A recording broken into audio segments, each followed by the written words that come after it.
Bonjour tout le monde. Bonjour.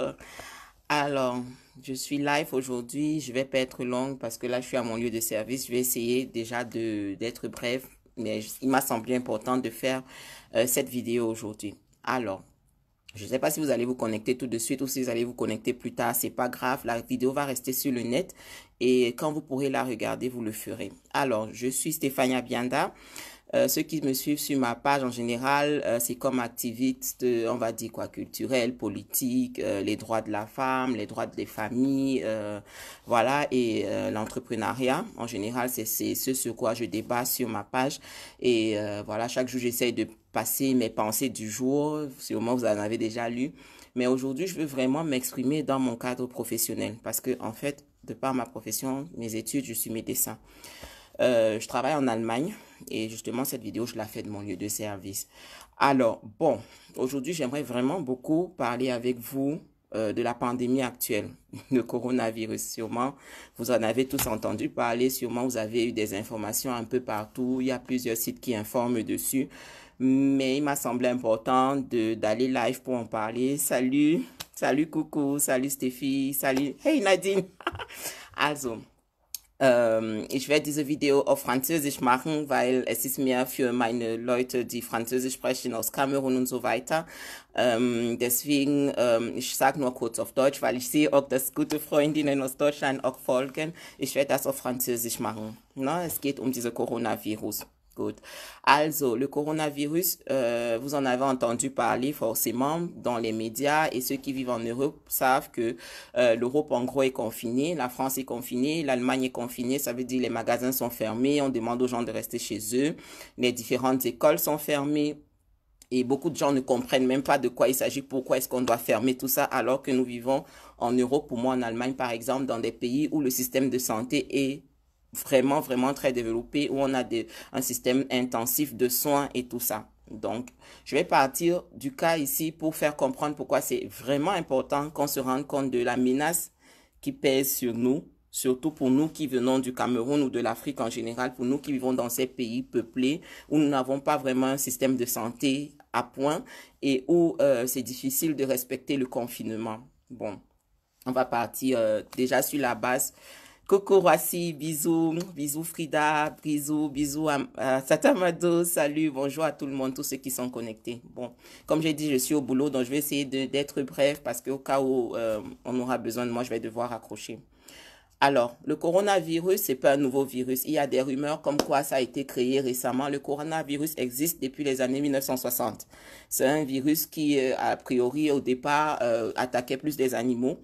Mais c'est un virus qui a toujours été aussi virulent et qui a, à la base, toujours créé des problèmes respiratoires. Donc, c'est pas la première crise qu'on a avec le coronavirus. On a eu une première crise en 2003. Ça s'appelait le syndrome le syndrome respiratoire aigu sévère, SRAS. Ça a été causé par la source SARS-CoV tout court. C'était en 2003, c'est toujours parti de la Chine. Et déjà en 2002-2003, cette infection a créé près de 1000 morts en Chine. N'est-ce pas? Il y a eu près de 5000 personnes qui ont été attaquées, qui ont été vraiment infectées. Et après 2003, on a eu un autre cas en 2012. Ça, on l'a appelé syndrome respiratoire du Moyen-Orient, toujours causé par le coronavirus. Et c'était en 2012, ça a été cantonné au Moyen-Orient, ça n'avait pas fait le tour du monde. Et même là aussi, on a eu près de 500 décès. Donc le coronavirus n'est pas un nouveau virus, ce n'est pas un virus qui a été créé récemment, c'est pas un virus fabriqué ou quoi que ce soit. C'est un virus comme beaucoup de virus qui existent. Donc, ça déjà, il fallait le clarifier. C'est pas sa première infection. On est à la troisième grosse infection, ou bien la troisième grosse épidémie due au coronavirus. Donc, actuellement, c'est pratiquement la 7e souche. Elle est aussi très virulente de ce virus. Et on l'a appelée SARS-CoV-2 en analogie au CoV-1 qui avait en 2002 créé le SARS, dans le syndrome respiratoire aigu sévère. Donc, en fait, comment ça se manifeste le coronavirus? Ce sont des symptômes qui sont semblables à la grippe. Ça veut dire, vous allez avoir, vous serez enrhumé, vous aurez la toux, vous aurez mal à la gorge et c'est possible d'avoir un peu de fièvre. Bon, en général, on a besoin de 2 à 6 jours, on va dire en moyenne 4 jours pour développer les symptômes quand on entre en contact avec le virus. tout le monde ne fait pas des cas sévères. Donc, ce n'est pas à cause de la grippe, on va dire, qu'on met toute l'Europe en confinement, non. Le problème est qu'il y a 15% environ de cas qui vont devenir des cas sévères et il y a 5% qui vont être des cas où on a vraiment besoin de médecine intensive. Ça veut dire on aura besoin de vous faire une intubation, on aura besoin de vous donner de l'oxygène, vous devrez être pris en charge de manière intensive. En Europe, nous avons cette médecine, mais malgré ça, les lits intensifs dans un hôpital normal, c'est une petite proportion. Parce que normalement, les patients qui sont pris en charge en unité intensive, ce seront des patients peut-être après une opération grave où ils ont besoin d'être suivis, ou ce sera des patients en fin de, peut-être suite d'un cancer, ou bien des reins qui fonctionnent plus, ou le cœur qui a arrêté de fonctionner. C'est pour dire que c'est pas il n'y a pas assez de place. Dans l'hôpital où je travaille, par exemple, nous avons 12 lits de médecine intensive où nous pouvons vraiment prendre en charge des maladies des patients sévèrement atteints. Et ça, on est en Allemagne.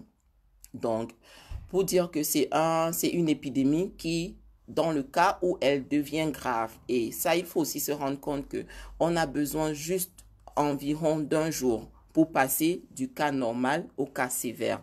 Donc, je dis au départ, il faut environ 6 jours entre le contact et la maladie. Donc, que la maladie ait atteint son apogée, c'est environ 6 jours. Ça veut dire, si vous entrez en contact avec quelqu'un, que vous avez inoculé le virus, parce qu'effectivement, le virus se transmet comment? C'est par les crachats, c'est par la salive, c'est par le toucher aussi. Quand il est déposé quelque part, vous allez toucher, vous allez toucher votre peau et là, vous pouvez inoculer le virus.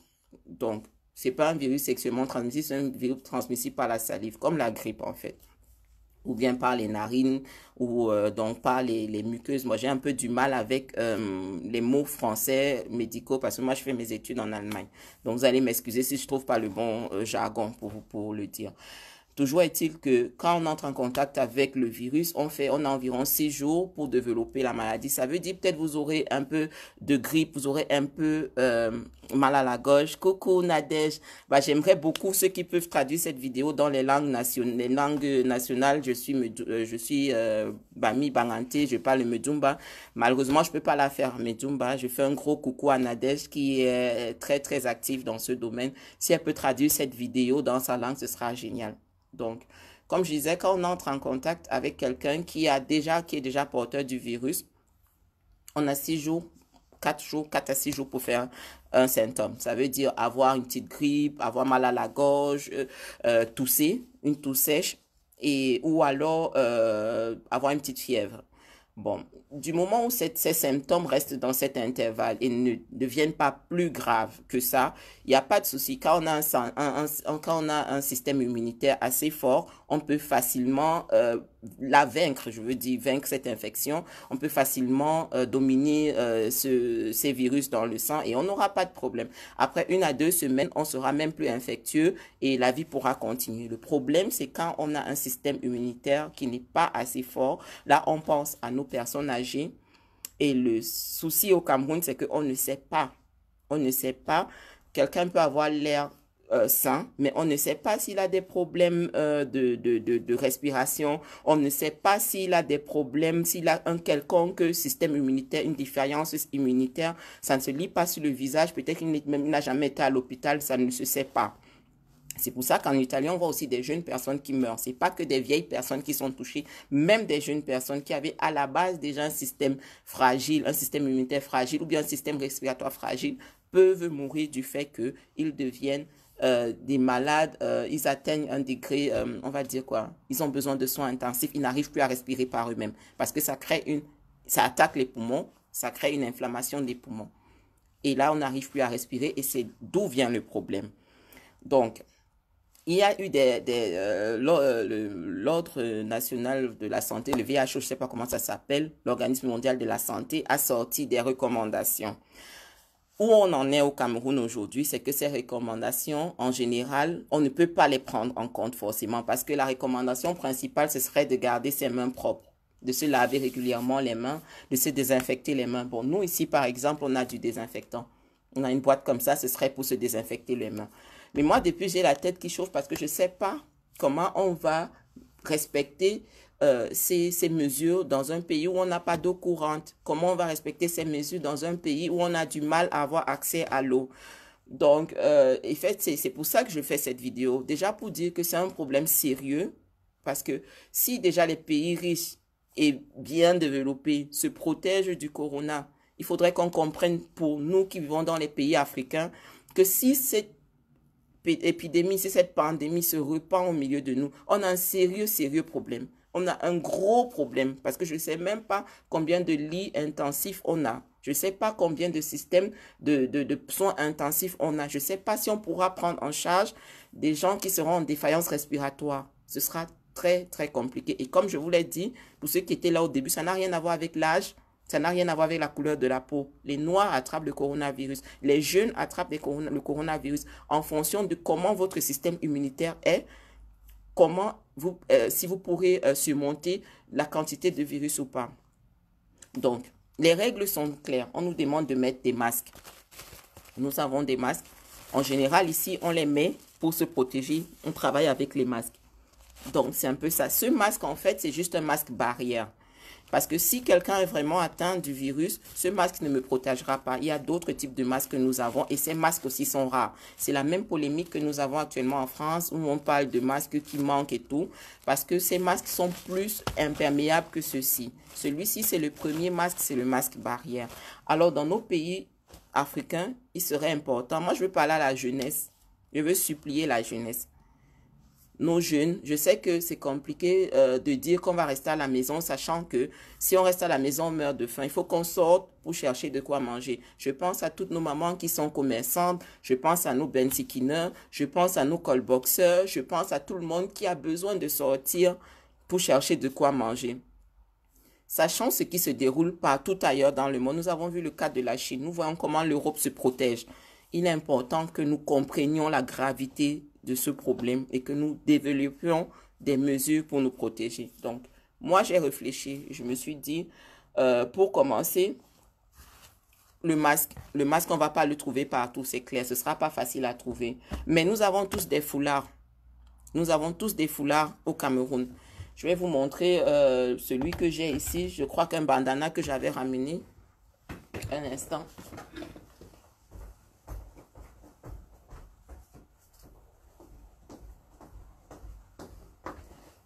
Donc, c'est ça. Quand on était jeune, on aimait les bandanas, n'est-ce pas? C'était à la mode, on utilisait pour... voilà. Donc, je crois que tout le monde, chaque vendeuse, chaque commerçant, chaque bensikineur, chaque callboxeuse, ou bien, je ne sais pas, ceux qui sont obligés de sortir, chacun a un foulard. Alors, je vous invite à vous munir de 3 à 4 foulards par jour. 3 à 4 foulards par jour où vous pourrez simplement vous protéger. Ça veut dire après 3 heures, vous changez votre foulard. Et là, au moins, c'est une mesure barrière. Ça crée déjà la première barrière. Ça veut dire que, au moins pour un temps, la quantité de virus qui va entrer en contact avec vous est quand même réduite. Et ici, on nous a dit aussi la distance. C'est important de respecter la distance. Quand on te parle de 1 mètre, c'est ça. Donc, 1 mètre autour de toi. Ce que je veux dire, c'est que vous n'êtes pas obligé de forcer les gens à respecter ces mesures, mais pour vous-même, pour vous protéger. Ou alors, vous pouvez avoir le virus et être sain, mais vos mamans, vos papas qui ne sont pas sains, qui ont des problèmes cardiaques, qu'on n'a pas pu soigner, par faute de moyens, je ne sais pas, qui ont des problèmes de reins, qui ont des problèmes respiratoires, les fumeurs et tout ça. Il y en a assez qui ont déjà un système respiratoire défaillant. Et ces gens-là, s'ils entrent en contact avec le virus, ils ne pourront pas se battre contre ce virus. Et notre État, notre ministère de la Santé, nos services sanitaires chez nous au Cameroun, au moins, je ne vais pas parler pour tous les pays, mais je peux même dire en Afrique en général, nous ne pouvons pas faire face à l'épidémie. Donc, c'est dans la responsabilité de chacun de nous doit prendre cela au sérieux. Quand je vois qu'il y a encore des gens qui organisent des fêtes, les gens qui vont en boîte, les gens qui se rencontrent sans aucune nécessité, c'est qu'on ne comprend pas encore l'ampleur de ce problème. Ici, les écoles sont fermées. C'est pas pour rien. Les enfants ne tombent pas malades, mais ils véhiculent le virus. C'est pour ça que les écoles sont fermées. Les centres, les marchés sont fermés. J'ai voulu acheter un pull aujourd'hui, c'était fermé. Les boutiques sont fermées. Ok, ils ont un système social qui leur permet de le faire. Ok, je comprends, nous au Cameroun, forcément, on n'a pas ce système social. Mais rien ne nous empêche de nous protéger, de garder nos distances. Ça veut dire, si je vends, si quelqu'un me parle, je m'assure à avoir 1 mètre de distance. Si je fais ma main là, la personne doit être au moins là. Donc, au moins ça, je dois maintenir cette distance. Et ça ne me coûte rien. Si quelqu'un se rapproche de moi, je me recule. Quelqu'un se rapproche de moi, je me recule et je garde la distance. Je garde la distance parce que je ne veux pas ni être infecté moi-même, ni communiquer l'infection. Si je n'ai pas accès au masque, je peux avoir un foulard. J'ai mon foulard. J'ai mon foulard. J'ai mon foulard. Et me voilà, je suis dehors. Je garde les distances. Ça veut dire que je ne voyage plus. Je ne prends pas de car en transport. Tu n'as pas besoin de partir au village. Si quelqu'un est déjà mort, la personne est morte. Il faut dire à la personne, on ne part plus faire les enterrements. On ne part plus à l'église. Le problème qu'on a en France, dans le Grand Est, ça vient d'une église où les gens se sont rencontrés. Ils ont fait une convention un dimanche et c'est où c'est devenu un nid. Alors je vous en supplie, priez à la maison. Priez à la maison. Nous avons WhatsApp, nous avons les téléphones. Les rassemblements ici, on a plus de 5 personnes. Plus de 5 personnes dans une pièce, c'est trop. 3 personnes, 4 personnes maximum, selon la grandeur de la pièce. Plus de 4 personnes, c'est trop. Il y a des choses que nous pouvons faire. Ok, il y a les gants. Donc, vous allez vous renseigner. Je ne veux pas entrer dans les détails forcément. Vous êtes entré, vous avez déjà appris toutes les mesures. Ça court partout, les mesures recommandées par le WHO pour le coronavirus. Et moi, ce que je voulais apporter, c'est des astuces adaptées à notre situation, à nous. Parce que nous, on n'a pas forcément l'eau courante, mais on peut garder les distances. Parlant d'eau courante, si on n'a pas d'eau de robinet, on peut bouillir de l'eau, quelle que soit l'eau qu'on aura. On bout cette eau et on la remplit dans une bouteille comme celle-là. Et là, on aura juste besoin d'être à 2. On peut sortir le matin avec 2 bouteilles d'eau bouillie. Déjà, on a bouilli l'eau la soirée, on l'a laissé reposer et on la là dans notre bouteille. N'est-ce pas? Ça veut dire, au courant de la journée, si je suis vendeuse, j'ai ma copine vendeuse, nous sommes 2. On peut se dire, tous les 3 heures, ma chérie, on lave nos mains. Tu tiens la bouteille, tu ouvres, moi je lave mes mains. Et après, quand mes mains sont lavées, si je n'ai pas de gants, je peux avoir les plastiques. On a des plastiques. Donc, je prends 2 plastiques. Je peux doubler les plastiques. Tout le monde a les plastiques. Je double les plastiques. Vu que j'ai lavé mes mains déjà, je double les plastiques et je tiens la bouteille maintenant pour elle. Et elle aussi, elle se lave les mains. On se lave les mains 2 à 2. Si on a les bouteilles. On se lave les mains 2 à 2. Toutes les 3 heures, j'ai été coupée. Toutes les 3 heures, on peut le faire. On se remplit les bouteilles. On bout l'eau le soir. Quand la Sinec va donner l'eau, on met au feu, on bout. Ou si c'est au puits qu'on a pris, on met au feu, on bout. On remplit nos 2 bouteilles avec lesquelles on marche. Et on trouve une amie avec qui on va se laver les mains. Parce que effectivement, le virus reste aussi près de 3 heures sur les surfaces qu'on touche. Ça veut dire, si je suis colboxeuse, je dois avoir mon plastique pour toucher mon téléphone, puisque 50 personnes vont venir toucher le téléphone. Si je ne peux pas avoir les gants, je double 2 ou 3 plastiques. Ça a l'air bizarre, mais je me protège. Je me protège et je protège ainsi ma famille. Parce que forcément, dans ma famille, il y a des gens qui sont malades et je ne sais même pas. Et je ne veux pas les mettre en danger. Je vais récapituler. On a parlé de la distance. La distance dépend de toi. Quelqu'un s'approche de toi, tu te recules. Tu maintiens 1 mètre. 1 mètre, c'est au moins quand tu tends les mains. Tu peux te courber un peu plus. Ça te fait 1 mètre que tu as tendu les mains. Je vois qu'il y a vraiment... Je dis bonjour à tout le monde. Désolée, je bavarde beaucoup là depuis. Je ne vous ai pas dit bonjour. C'est que je suis au boulot et ça me tenait vraiment à cœur de faire cette vidéo avant de repartir parce que je crois qu'on ne comprend pas vraiment l'ampleur de ce problème. Déjà que ici chez nous, on est en état d'alerte. On est en état d'alerte. On a arrêté toutes les opérations. Les opérations qui ne sont pas obligatoires ne sont plus faites parce qu'on libère l'espace pour les cas graves de corona. Toutes les opérations qui sont pas obligées ne sont plus faites. Ça devrait nous réveiller. Et ça, c'est des pays qui peuvent prendre en charge. Mais ils savent que si ça touche beaucoup de personnes, même eux, ils n'auront pas la capacité de prendre en charge. C'est pour ça que tous, ils sont sur les gardes. Parce que si vraiment toute la population, si toute la population est atteinte, ils ne pourront pas prendre en charge. Et nous qui n'avons pas de système qui puisse même prendre en charge, c'est important que chacun de nous soit conscient de ça.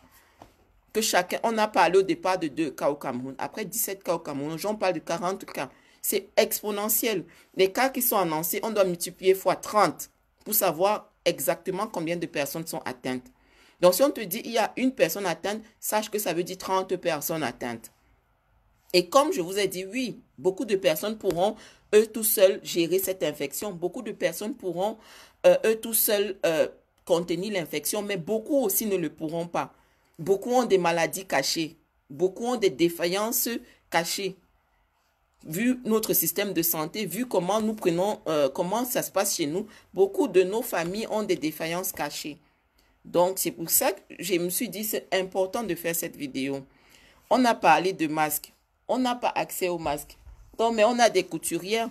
Ces masques, comme je l'ai dit, s'il y a vraiment une infection, ils ne protègent pas. Ce sont des masques FFP2 qui protègent. Mais celui-ci est déjà un masque barrière. Si vous avez déjà l'occasion de vous procurer un masque barrière que vous allez changer toutes les 3 heures, c'est déjà bien parce que c'est une barrière contre le contact direct avec le virus. Mais si vous n'avez pas l'occasion de vous procurer un masque barrière, nous avons des foulards. Chez nous, dans notre culture, on a des foulards. Rien ne t'empêche d'attacher ton foulard et de le changer après 3 heures. Et après 3 heures, tu changes le foulard et le soir, tu fais bouillir tes foulards. Achète-toi 6 foulards. 3 foulards, après 3, tu changes le foulard et le soir, tu fais bouillir. Tu prends d'autres 3 foulards pour le lendemain. Si tu dois sortir, si tu es obligé d'aller chercher ton argent pour nourrir ta famille, ne sors pas sans ton foulard. Ici aussi, on a des techniques où on nous parle de papier. Mais je sais qu'au pays, ça aussi, c'est pas forcément accessible ou c'est pas forcément facile. Donc, je préfère me cantonner sur le foulard. Parce que sinon, il y a des vidéos qui circulent avec ce genre de papier où on te dit, ok, par exemple, le lotus, si tu en prends 3 ou 4, tu peux faire comme un accordéon et l'utiliser. Mais je préfère me cantonner sur le foulard parce que le foulard, vous pouvez le laver et vous pouvez, on a tous des foulards. On a tous des foulards chez nous. On peut avoir 3 à 4 foulards qu'on utilise chaque jour. Vous pouvez l'utiliser et vous protéger et respecter la distance. Et autre chose que j'ai dit, parce que nous n'avons pas forcément les gants. Ici, chez nous, on nous demande d'avoir les gants. Toutes nos sœurs, frères qui sont obligés de sortir, qui sont commerçants, nous avons des plastiques. Rien ne t'empêche d'avoir 2 plastiques. Double les plastiques avant de servir tes clients. Ne touche pas les surfaces. Parce que le virus peut rester jusqu'à 3 heures sur une surface. Double les plastiques. Porte 2 ou 3 avant de servir ton client. Et reste à distance. Ce que vous achetez, lavez. Lavez avant de consommer. Il peut rester 3 jours. Oui, les symptômes ne sont pas spéciaux. Les symptômes, c'est le mal de gorge, la grippe. Quelque chose qui fait aussi souvent savoir que ce n'est pas seulement une grippe, ça peut être le coronavirus. C'est quand on se rend compte qu'on ne sent plus. Donc, le corona cause aussi une réduction du goût et de l'odorat. Si vous vous rendez compte que le goût et l'odorat, c'est un peu réduit, ça peut être le coronavirus. Je sais que tester au Cameroun va être compliqué. Restez à la maison, pardon. Si tu n'as rien à faire dehors, reste à la maison. Reste, oui, sur le tissu, tu as raison, le foulard reste sur le tissu. C'est pour ça que j'ai dit lave et boue. Le soir, tu boues le tissu, tu le laves et tu mets à bouillir. Et quand tu boues, tu tues le virus. Aïcha, tu as raison. C'est pour ça que j'ai demandé, ayez 3 foulards par jour et faites bouillir vos foulards le soir. Boue le foulard, boue tes tissus. Boue ton foulard et tu sors avec tes 3-4 foulards pour le lendemain. Tu mets, tu changes, tu mets, tu changes. Parce que en fait, c'est important. Le corona reste sur les surfaces. Il peut rester jusqu'à 3 heures sur les surfaces. On a parlé de désinfectant. Nous, on a ces bouteilles pour désinfecter. Mais l'alcool, c'est un désinfectant. Les liqueurs fortes à 40 degrés, ce sont des désinfectants. Donc, au lieu de boire, si tu as un whisky à la maison, au lieu de le boire, désinfecte peut-être selon ton métier que tu fais. Si tu es obligé, si tu as des instruments que tu es obligé de toucher, toi qui es colboxeur, colboxeuse, qui a le téléphone, que tu es obligé de manipuler, achète ton whisky, tu essayes de désinfecter régulièrement. Tu mets sur un truc comme ça, Comme ça, c'est ce que nous-mêmes on fait. Bon, ça, c'est de l'alcool, c'est vrai. Mais l'alcool, c'est la même chose que l'alcool qu'on boit. C'est la même chose que de l'alcool qu'on boit. Donc, au lieu de boire l'alcool, utilise ton alcool et voilà le téléphone, tu le désinfectes. Si tu es colboxeuse, par exemple, si tu es obligé de travailler avec le téléphone, tu le désinfectes régulièrement. Il y a les gourdes, on vend ça au pays, non, les 100 francs là. Je sais quand j'étais plus jeune, on essayait de t'acheter ça pour boire. 100 francs, les petits sachets là. C'est de l'alcool à 40 degrés. C'est de l'alcool et il sert aussi à désinfecter. Donc, si vous êtes obligé, si on est obligé de travailler avec des instruments, on peut les désinfecter aussi avec cet alcool, les petits sachets Gold Bond. On appelait ça Gold Bond ou je ne connais plus le nom. Voilà 3 mesures que je vous ai données. Et les plastiques, 3-4 plastiques. 3-4 plastiques. Tu peux mettre 3 plastiques avant de servir ta personne si tu es commerçante. Mets 3 plastiques, mets 2 plastiques sur ta main. Si tu as déjà lavé les plastiques, pour ceux qui n'étaient pas là quand j'ai parlé de laver les mains, je sais que l'eau ne coule pas souvent au pays. J'ai dit on peut laver les mains 2 à 2. On bout son eau, on remplit ses bouteilles le soir. Quand on sort le matin, on va avec sa bouteille. On cherche son ami, on dit ma chérie ou quelqu'un. Aujourd'hui, on lave les mains à 2. Tu tiens la bouteille, je lave les mains, je lave mes mains, je lave bien. Et pour laver les mains, c'est au moins 30 secondes pour que ça serve à quelque chose avec du savon. Ça veut dire vous chantez Happy birthday to you, Happy birthday to you, Happy birthday 2 fois. Je n'ai pas dit que, Inès Lagloire, je n'ai jamais dit que le foulard protège contre le corona. J'ai bien dit ceci. Je répète, même ces masques que nous portons ne protègent pas contre le corona. C'est des masques barrières. C'est pour éviter les postillons. Parce que c'est dans le postillon que le virus se transmet.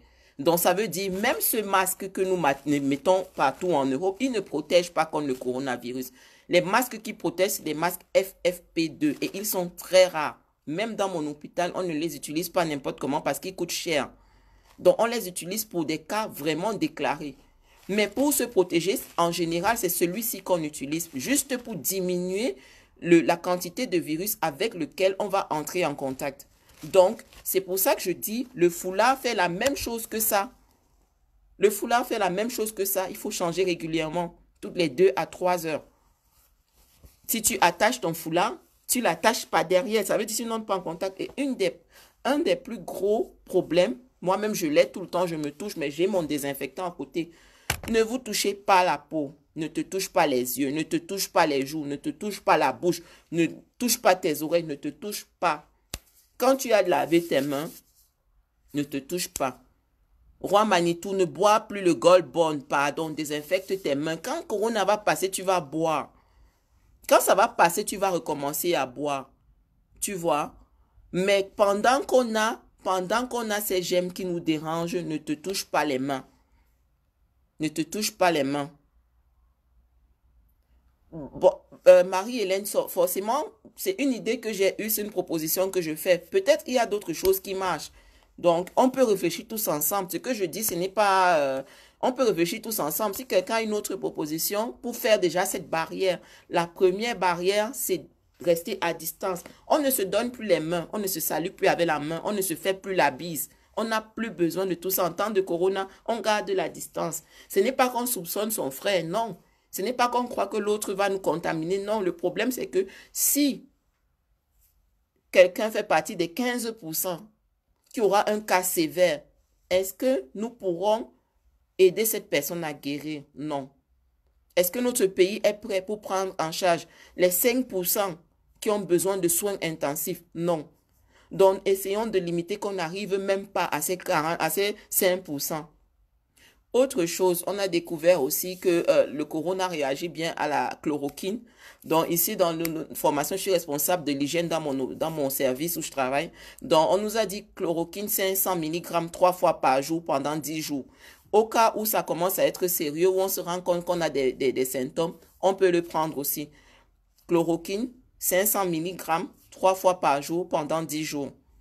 On peut soit la chloroquine, soit l'hydrochloroquine. L'hydrochloroquine, ce sera 400 mg 3 fois par jour. La chloroquine, 500 mg 3 fois par jour pendant 10 jours. Mais le vrai problème, c'est les problèmes respiratoires. Le vrai problème, c'est le fait de ne plus pouvoir respirer. de devoir être intubé, de devoir être respiré de manière artificielle.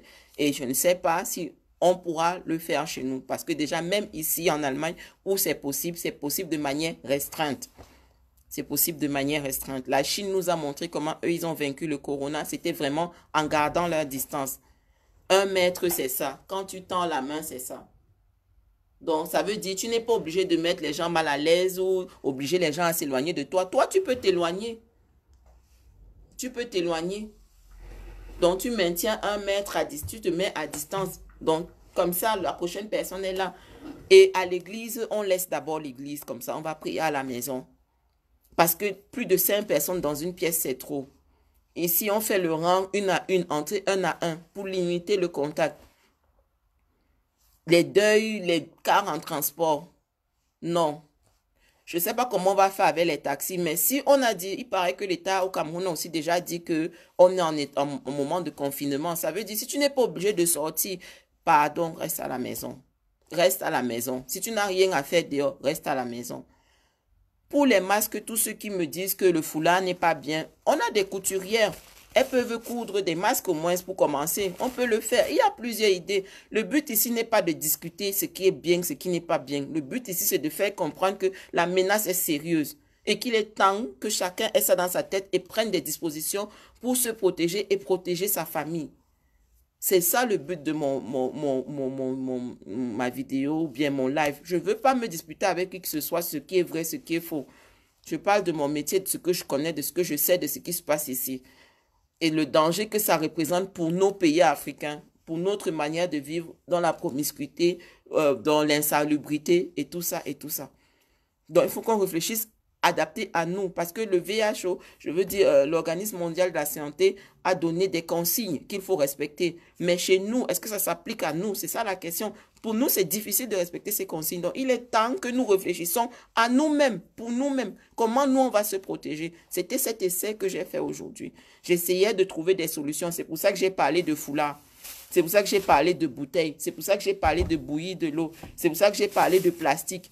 C'est pour ça que j'ai parlé d'alcool, d'odontol et tout ce que vous voulez. Oui. Bon, l'odontol, le problème, c'est que je ne connais pas la teneur d'alcool qu'il y a dans l'odontol. Il faudrait tester ça. Il faudrait tester pour savoir si ça suffit. Donc, c'était ça l'objet de mon live. Vraiment tirer la sonnette d'alarme et de dire que si ça s'installe chez nous, ce sera grave. Donc, ce qu'on vous dit que ça ne touche pas les Noirs, c'est faux. Ce qu'on vous dit que ça ne touche pas les jeunes, c'est faux. Ça a à voir avec le système immunitaire, le système respiratoire. Ça veut dire que ça peut toucher tout le monde. Les seuls qui sont vraiment jusqu'à présent à l'abri, ce sont les enfants. Mais les enfants sont des véhicules. Ça veut dire qu'un enfant peut avoir le virus et il va voir sa grand-mère comme d'habitude. C'est vrai, l'espérance de vie chez nous n'est pas élevée, mais est-ce que nous pouvons faire face à des morts en série? Est-ce que nous pouvons faire face à des morts en camion? Je veux dire, non, on ne pourra pas. On ne pourra pas. Le coronavirus en 2003 a tué déjà 770, environ 1000 personnes en Chine. Ça, c'était la première, on va dire quoi, infection du coronavirus. Le syndrome respiratoire aigu sévère. Ça, c'était en Chine. En Moyen-Orient, en 2012, le corona a tué. Et cette fois-ci, ça s'est répandu dans le monde entier. Donc, nous devons nous protéger. Nous devons nous protéger, nous devons nous apprêter. Nous voyons comment les chiffres grimpent. Nous voyons comment les chiffres grimpent. Nous devons prendre conscience. Les fêtes, ma chérie, ne part pas. Il y a le corona dehors. Si t'invites, dis-lui non. Gars, après le corona, on va se voir. Après le corona, on va se voir. Actuellement, il y a le corona et le corona tue. Le corona tue sérieusement. Et le corona va encore plus tuer. Même en Europe, on attend. Ici, nous, on a suivi, je sors d'une formation hier.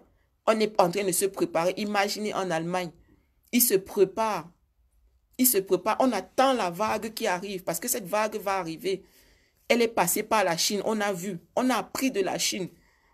On se prépare en fonction des informations qu'on a recueillies de la Chine. On disait que ça ne va pas arriver en Afrique. C'est déjà au Cameroun, on parle de 40 cas. Vous voyez, c'est comme ça que c'est arrivé aussi doucement en Europe. C'est en train d'arriver en Afrique. Pardon, prenons nos précautions. Gardons les distances. Gardons les distances. Gardons les distances. Protégeons-nous. Il y a les masques. Si on n'a pas les masques, on prend les foulards. Si on n'a pas besoin de sortir, on reste à la maison. On se lave les mains régulièrement. On n'a pas d'excuse quand on dit que l'eau ne coule pas du robinet. Tu peux bouillir ton eau. Tu bouilles ton eau, tu remplis ta bouteille. Tu bouilles l'eau, tu remplis ta bouteille. Ça t'aide à laver tes mains. Pour toucher ta bouteille, tu touches avec ton plastique. Tu désinfectes avec ton alcool. Tu prends ton enfant 2 à 2, 2 personnes, tu tiens. Une personne tient. Moi, j'ai déjà, on a pris l'alcool, on a nettoyé. Maintenant, celle qui tient, tient avec comme ça. Elle tient avec le plastique. Maintenant, moi, je veux laver mes mains. J'ouvre. L'eau coule, je lave mes mains. Je lave mes mains.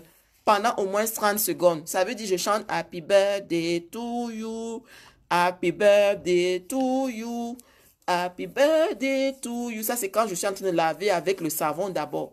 Maintenant, après, pour rincer, on doit chanter Happy birthday 2 fois. C'est ça, 30 minutes. 30 secondes. Donc, non, Marie-Hélène, je suis désolée. Tu vas ramener les gemmes à la maison de toutes les manières. Ça ne va pas souiller d'autres surfaces. Parce que tu peux aussi avoir un sac où tu mets tes foulards. Tu y as pensé. Tu y as pensé, Marie-Hélène. Tu peux avoir un plastique où tu mets tes foulards. Non, tu n'as pas besoin de trimballer ça n'importe comment. Tu peux avoir un plastique où tu mets tes foulards quand tu les changes. Et quand tu arrives à la maison, tu mets l'eau à bouillir. Tu mets tes foulards là-dedans. Qu'est-ce que je vais leur proposer à ne pas ramener et laver, Marie-Hélène? Toi, tu as une idée, s'il te plaît, tu peux nous proposer aussi. Tu vois, si tu as une autre idée que tu trouves que c'est mieux, propose-la. Mais je crois que pour moi, ce à quoi j'ai pensé, c'était les foulards. Parce que tout le monde a les foulards. Tout le monde peut laver ses foulards. Tout le monde peut bouillir les foulards. Et si le foulard, tu l'as déjà mis toute la journée, tu le mets dans un sac, tu fermes. Tu le mets dans le plastique et tu rentres avec chez toi, tu fermes. Donc, Marie-Hélène, je ne sais pas ce que tu veux que je dise, quoi. Je ne sais pas ce que tu veux que je dise. Donc, oui. Et le plus important, ne pas se toucher. Je suis d'accord avec ton avis sur les foulards, je suis d'accord. Mais comme je dis, même ces masques, on les change tous les 3 heures, on les jette à la poubelle, on jette quelque part. Mais nous, est-ce qu'on a la capacité? Ceux qui peuvent acheter leur masque, achètent leur masque, sachant qu'il faut les changer toutes les 3 heures. Et ceux qui ne peuvent pas acheter leur masque, ils font comment? Je ne sais pas. Donc, c'est où moi j'ai pensé au foulard. Je vous ai dit aussi, il y a des propositions, il y a eu des vidéos que j'ai vues avec les Kleenex, où tu prends 2 ou 3 Kleenex. Tu peux prendre 2 ou 3 Kleenex et tu plies comme l'accordéon. J'avais même prévu le nécessaire pour vous montrer avec la graffeuse et le caoutchouc. Je voulais vous montrer comment fabriquer un masque avec le Kleenex. Mais je me dis que avant de devoir acheter les Kleenex, je ne sais pas si c'est accessible. De toutes les manières, sur YouTube, vous aurez des vidéos. Biaka, les symptômes, en fait, les symptômes sont les symptômes d'une grippe. Ça veut dire, il y a le mal de cou qui revient permanemment, la toux sèche, le mal à respirer. Donc, quand on commence déjà à avoir le mal à respirer, quand on est couché, il faudrait faire un test. Donc, ça veut dire on a du mal à respirer, on a une toux sèche, on a mal à la gorge. Ça peut aussi être une grippe, c'est clair. Et en plus de ça, la fièvre. En plus de ça, la fièvre, on va dire, ce sont les 4 symptômes principaux. Maintenant, on s'est rendu compte que le coronavirus diminue l'odorat. Donc, si tu te rends compte que tu sens un peu moins, ou bien dans le goût, tu ne sens plus bien l'odorat et le goût. Donc, dans le goût, tu ne sens plus bien le goût des choses quand tu manges, ou bien tu ne sens plus bien les odeurs quand tu respires, c'est possible que ce soit le corona. Mais pour savoir, il faut faire le test, un test PCR. Et ce que je voulais faire, c'était m'agresser au plus grand nombre, aux personnes qui n'ont pas forcément accès au test, aux personnes qui n'ont pas forcément accès au masque, qui n'ont pas forcément accès à l'alcool. Parce que je me dis que c'est le plus gros de nos populations. Et je pense que même ces personnes-là doivent prendre la mesure de cette gravité et doivent se protéger. Doivent se protéger en gardant les distances. Doivent se protéger en ne se touchant pas. On ne touche plus les gens. On ne touche plus les gens. On ne se touche pas soi-même. On ne touche pas son nez. On ne touche pas sa bouche. On ne te touche pas. Gardez les distances minimum 1 mètre. Ça veut dire quand tu tends ta main comme ça, minimum la prochaine personne qui doit être là. Maximum 4 personnes, 4 à 5 personnes dans une pièce. Pas plus. Et dans une pièce, une grande pièce. Maximum. On ne se fait pas la bise, on ne se donne pas la main. Voilà les mesures dont je voulais discuter avec vous. Stefania? Allô? Ja, ist dringend? Ja, ich komme gleich. Ok, tschüss. Bon, je vous ai dit, je ne pouvais pas rester longtemps. Ok, bonne journée à vous. Désolé, je dois partir. On va sûrement faire un autre live la prochaine fois pour répondre aux questions. Je vais lire toutes les questions, je vais y répondre au fur et à mesure. Je vais devoir partir. Je vous envoie de gros bisous et protégez-vous. Protégez-vous de grâce. Protégez-vous.